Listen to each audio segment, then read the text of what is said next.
Em sessão presidida pelo presidente da Câmara, vereador Bosco Saraiva, foi aprovada nesta quarta-feira a lei que trata da regulamentação do serviço de mototáxi no município de Manaus.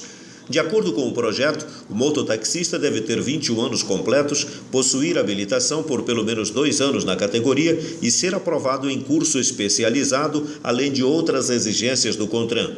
O projeto, segundo o presidente da Central Única dos Mototaxistas, Paulo Vitorino Falcão, vai beneficiar mais de 6.000 pais de família regulamentados que vão permanecer no sistema.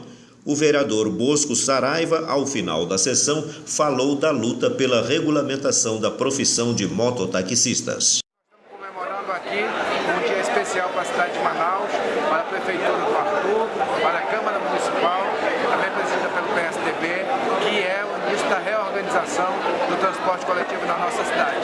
Nós vamos vencer todas as etapas. Hoje houve a aprovação do projeto taxista e mototaxista na cidade de Manaus e partimos daqui para reorganizar o transporte coletivo aqui na cidade de Manaus.